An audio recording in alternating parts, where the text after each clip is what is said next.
नमस्कार.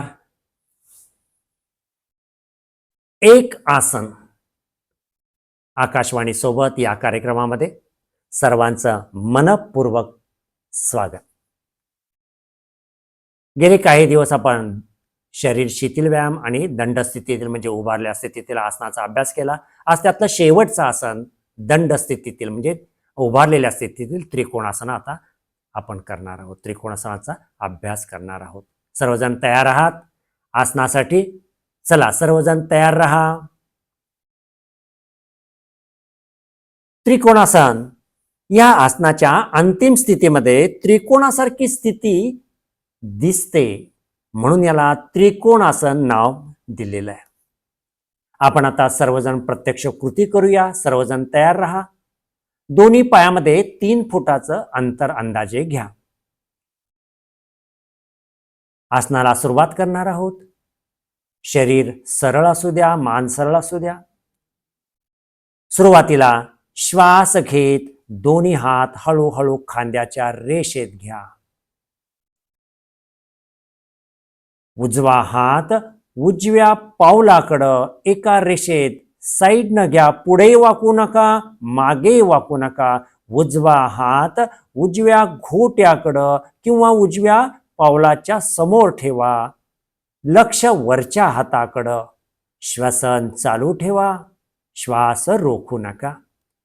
1 2 3 4 5 6 7 8 9 10. आसन आता सोडणार आहोत. श्वास घेत दोन्ही हात खांद्याच्या रेषेत. सावकाश हात हळूहळू मांडीकडे.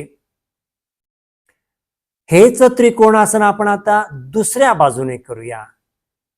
डाव्या बाजूनी डावं पोल डावीकडे जरा वळवा. श्वास घेत दोन्ही हात खांद्याच्या रेषेत. 1. डावा हात डाव्या पावलाकडं एका रेषेत घ्या. पुढे झुकू नका, मागे झुकू नका. लक्ष वरच्या हाताकडं. श्वसन चालू ठेवा. श्वास रोखू नका.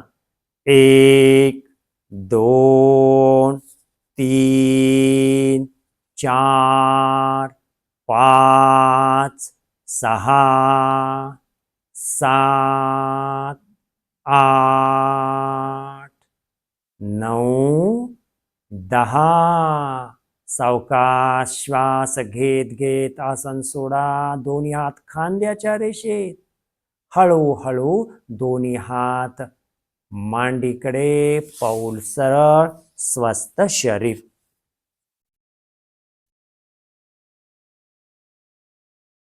या त्रिकोणासनचे आपण आता फायदे पाहणार आहोत. रोज जर सराव केला तर या आसनापासून खूप फायदे होतात. या आसनाच्या अभ्यासातून पावलाचे जे दोष आहेत ते दोष कमी होतात. त्याचप्रमाणे पिंडरी, मांड्या, जांघ्याचा सांधा इथल्या सगळ्या स्नायूंची कार्यक्षमता अतिशय चांगली होते.